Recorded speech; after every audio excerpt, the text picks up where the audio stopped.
Vous regardez Midi Ensemble, tout de suite votre séquence Israël Inside. Nos équipes ont tout vu, tout lu. Le résumé de toute l'info de cette semaine, c'est maintenant avec les analystes de Midi Ensemble. Alors restez avec nous.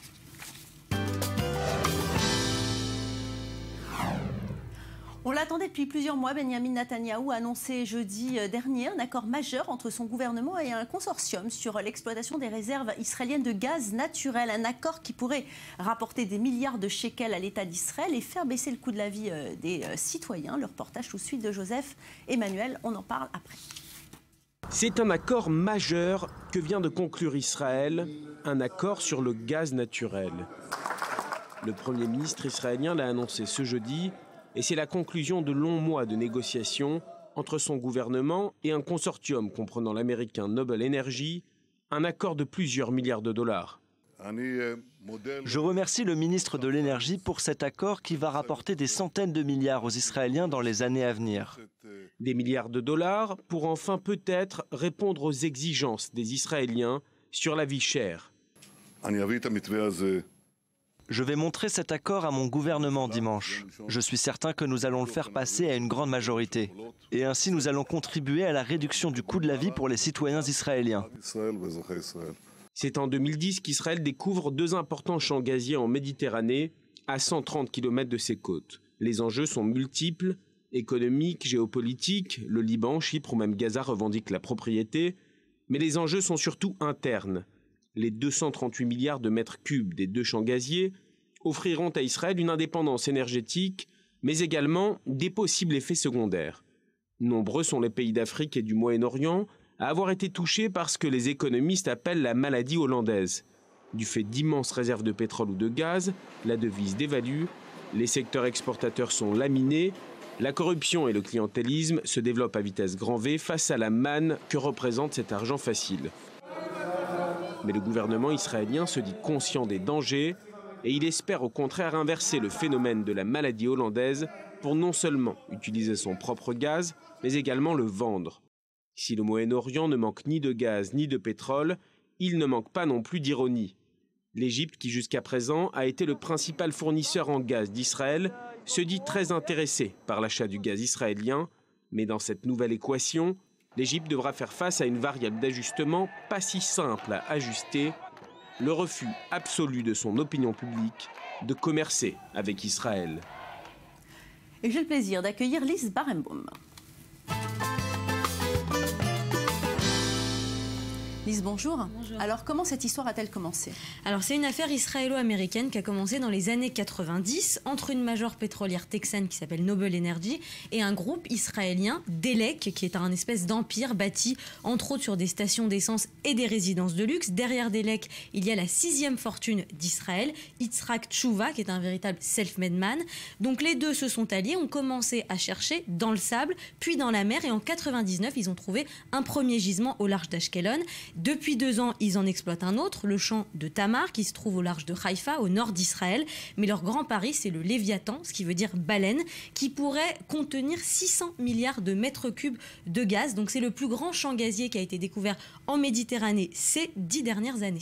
Et est-ce que vous pensez vraiment que cette exploitation va pouvoir finalement révolutionner, bouleverser la vie des Israéliens?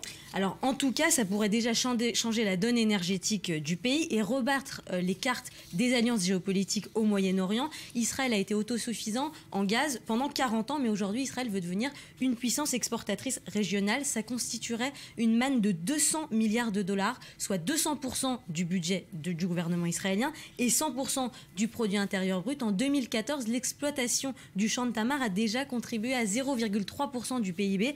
Donc c'est énorme. Maintenant, il faut juste fixer le prix pour le marché domestique. Et les Palestiniens pourront-ils se servir finalement, Lise, de ce gaz? Alors ils ont signé une lettre d'intention et ils vont effectivement utiliser le gaz israélien pour leur future centrale électrique qui se trouve près de Jenin, mais il y a peut-être d'autres clients. L'Europe pourrait s'y intéresser, mais aussi la Turquie qui a un énorme marché. Elle consomme 40 à 50 milliards de mètres cubes de gaz par an, à condition évidemment de normaliser les relations politiques avec Israël. On parle tout de suite de cette exploitation avec Maurice Eifergan.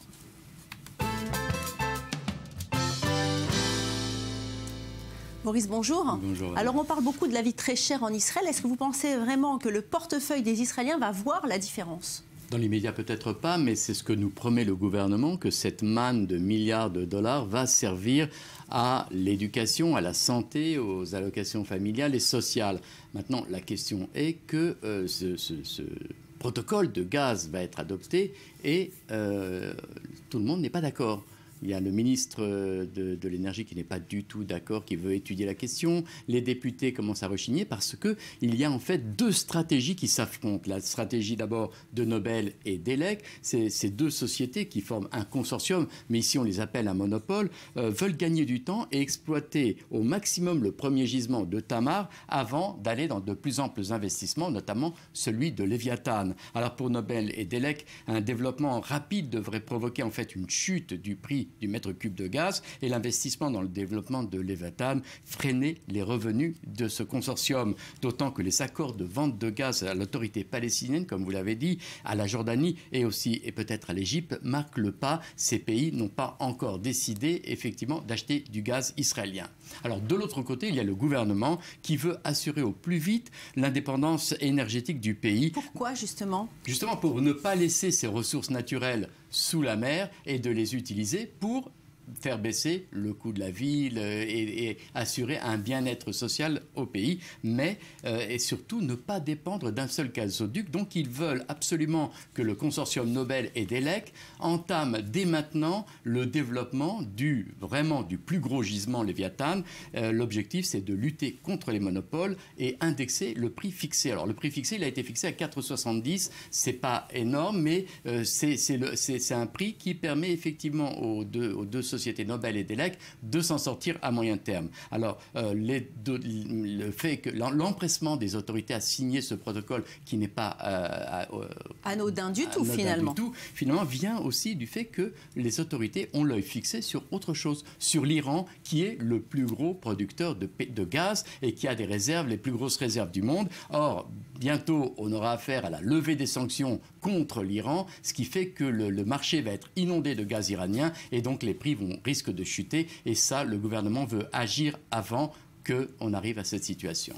Merci Maurice Yverga. On va passer tout de suite à un autre sujet épineux. Les rabbins sionistes ont déclaré la guerre au rabbinat central israélien après l'annulation d'une loi sur la conversion permettant aux rabbins municipaux de convertir une frange rabbinique s'élève contre les lois du rabbinat.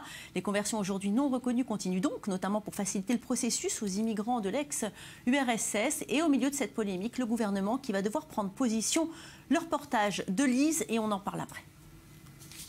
C'est peut-être la fin du rigorisme de la conversion au judaïsme en Israël. Des rabbins ont établi des tribunaux indépendants de conversion pour aider des milliers d'Israéliens qui ne parviennent pas à se convertir selon la voie traditionnelle. Il ne s'agit pas d'un énième combat politique. Il s'agit ni plus ni moins du futur de la société israélienne et du futur du peuple juif. Il y a ici en Israël des centaines de milliers de personnes qui veulent que leurs enfants se marient selon la tradition juive, parce que eux sont juifs. Il faut qu'on les aide à prouver leur judaïsme. Une grande partie d'entre eux sont arrivés de l'ex-URSS, une autre partie d'Amérique du Nord et du Sud. Et ils nous appellent à l'aide pour prouver leur judaïsme. Le gouvernement vient d'annuler la loi sur la conversion qu'il avait adoptée 8 mois auparavant afin de faciliter ce processus extrêmement difficile à suivre. Suite à cette décision, 6 personnes ont été converties par des rabbins sionistes, dont le leader Nahum Rabinovitz, Rehem Cohen qui dirige la yeshiva d'Otniel et le rabbin Ariel Holland de l'implantation de Tekoa. Un véritable acte de mutinerie contre l'autorité du rabbinat central qui se réserve le contrôle des conversions. Les communautés juives orthodoxes rejettent complètement cette initiative et ont déjà déclaré qu'elles ne reconnaîtraient pas ces conversions. La loi gouvernementale permettait aux rabbins municipaux de tenir des tribunaux de conversion, alors que normalement ce sont des instances nationales qui ne permettent qu'à un nombre limité de candidats de se présenter. Les défenseurs de cette réforme espèrent encourager la conversion au judaïsme de personnes athées. Les nouveaux tribunaux accompagneront les convertis au-delà de leur conversion et promettent de respecter toutes les exigences de la loi juive. Les partisans de ces nouveaux tribunaux ont critiqué l'aspect bureaucratique, dysfonctionnel et trop politisé des institutions religieuses en Israël qui auraient créé des obstacles à la pratique du judaïsme. Les rabbins vont travailler avec l'agence juive pour promouvoir les tribunaux dans la diaspora juive également. Nathan Sharansky, le dirigeant de l'agence juive, a favorablement accueilli cette initiative. Nous souhaitons tous ramener la diaspora juive en Israël à l'heure où les gens sont en perte d'identité et où l'assimilation grandit, afin de garder les portes d'Israël ouvertes à tous ceux qui souhaitent se joindre à notre peuple en conformité avec la loi juive. Il est important que les rabbins soient autorisés à convertir. Naftali Bennett, ministre des cultes en Israël, a par ailleurs affirmé que cette situation doit tirer la sonnette d'alarme. Le rabbinat nécessite une complète réforme. À l'heure actuelle, 364 000 Israéliens d'origine juive, pour la plupart des immigrants de l'ex-Union soviétique, ne sont pas considérés comme juifs selon les lois ultra-orthodoxes et sont définis comme sans religion, ce qui signifie qu'ils ne peuvent pas, par exemple, se marier en Israël. Alors, Lise Barenbaum, quelle est la place du rabbinat finalement central en Israël? Alors, on l'appelle en hébreu la rabbanout et elle est reconnue par la loi israélienne comme l'autorité suprême du judaïsme en Israël. Elle gère tous les aspects de la vie religieuse des juifs en Israël. Elle est présidée par 2 rabbins, un ashkénaze et un séfarade élus pour 10 ans. Et ça gère beaucoup d'aspects de la vie même quotidienne des Israéliens, par exemple les mariages, les divorces, les enterrements, les lieux saints et bien sûr la conversion. Est-ce que le nouveau tribunal de conversion Maurice Ifergan va réparer le tissu de la société israélienne, selon vous? Écoutez, ça va être très difficile. Je ne vois vraiment pas comment ils vont s'y prendre. Vous avez entendu, il y a 1 million de juifs soviétiques qui sont arrivés en Israël entre les années 89 à 2002. 35% d'entre eux sont ce qu'on appelle sans religion, parce que nés de père juif mais de mère non juive, et donc considérés comme non juifs par le grand rabbinat. Alors, ces nouveaux tribunaux s'adressent surtout aux enfants de ces 364 000 familles non juives. On sait qu'il y a à peu près 100 000 enfants nés en Israël, et ces enfants-là, il faut régler leurs problèmes. Alors, la question, c'est que le grand rabbinat veut bien les convertir, mais à condition que ces familles deviennent religieuses. Or, il n'est pas du tout évident que ces juifs d'origine russe aient envie de devenir religieux, ni même de se comporter Alors, pourquoi avoir envie de devenir juif si c'est pour ne pas faire de religion du tout? C'est d'un point de vue de l'état civil. Je veux dire, ces enfants peuvent vivre normalement, payent leurs impôts, vont à l'armée, font tout ce que les jeunes Israéliens font, sauf les actes importants de la vie, c'est-à-dire le mariage, la bar mitzvah. Toutes ces actions sont contrôlées par le grand rabbinat et ne peuvent pas, en fait, se marier et fonder une famille en Israël. Et j'ai le plaisir tout de suite d'accueillir Samuel Calvo.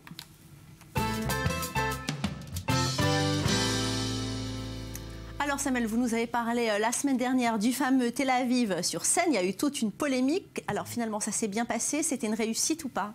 Ça s'est bien passé. On peut dire déjà que pour l'ouverture, à 10h du matin, il y avait plus de journalistes que de participants. Donc ça ressemblait un peu plus à la montée des marches du Festival de Cannes qu'autre chose. Puis petit à petit, les visiteurs sont arrivés, ils ont dû passer au détecteur de métaux, ils ont dû ouvrir leurs sacs. Plus de 500 policiers et gendarmes étaient là pour encadrer l'événement, donc vraiment un dispositif important. De l'autre côté du pont Notre-Dame, à quelques mètres, il y avait un rassemblement pro-palestinien qui comptait une centaine de personnes qui manifestaient contre l'événement. Combien de personnes se sont rendues justement à Tel Aviv sur scène? 11 000. 11 000 personnes 11 000 personnes, selon la mairie, qui ont fait le déplacement pour célébrer la culture de Tel Aviv. On pouvait entendre d'un côté les youyou séfarades et la musique électronique israélienne, de l'autre les slogans... Manger des falafels peut-être aussi, non? Manger des falafels. Donc de l'autre côté les slogans Israël assassin. Il n'y a pas eu de débordement notable à part quelques rixes sans gravité. Et il faut noter aussi qu'à Tel Aviv, simultanément, il y a eu une fête célébrée par les Français qui sont en vacances ici à Tel Aviv. Il y avait des drapeaux français, ils chantaient. Donc bon, alors bravo à Paris d'avoir maintenu cette grande soirée qui a fait polémique, mais qui a été malgré tout une réussite. Israël saute le pas. Le ministre de la Santé, Yaakov Litzman, l'a annoncé. Les spécialistes pourront désormais prescrire du cannabis. Il est utilisé dans un but médical. Il sera donc vendu uniquement sur prescription dans les pharmacies. Un progrès qui n'est pas vu d'un bon œil par tout le monde en Israël. Le reportage de Shelby Weiner et de Mathieu Topman. Et si le gouvernement Netanyahou franchissait un nouveau pas vers la légalisation du cannabis?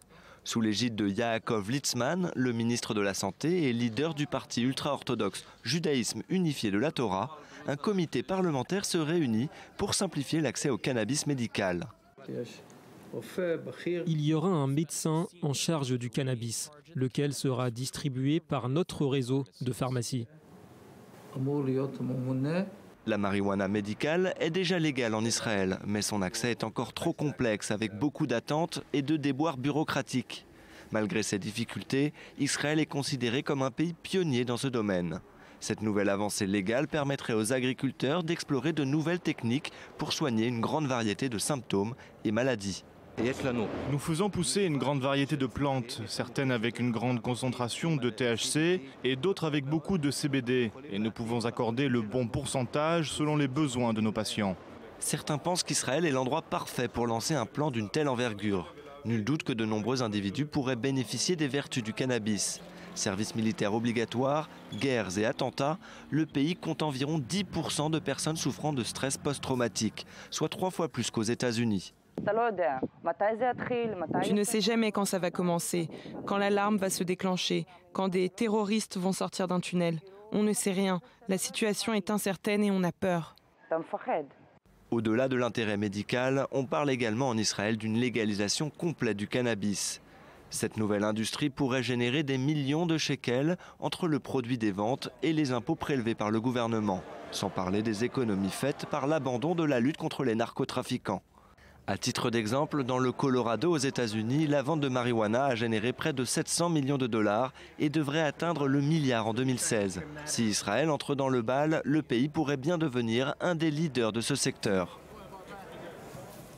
Bien, on en reparlera de la marijuana tout de suite et rapidement. Lise, la femme de la semaine. Orna Porat, une actrice israélienne qui est décédée à l'âge de 91 ans, qui avait reçu le prix d'Israël pour toute sa carrière et qui a joué des rôles aussi bien de Mary Stuart à Jeanne d'Arc, qui était une très très grande dame du théâtre israélien.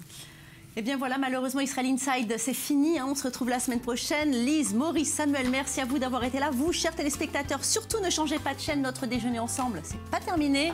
Tout de suite, c'est le journal suivi par notre séquence Lifestyle. Reste avec.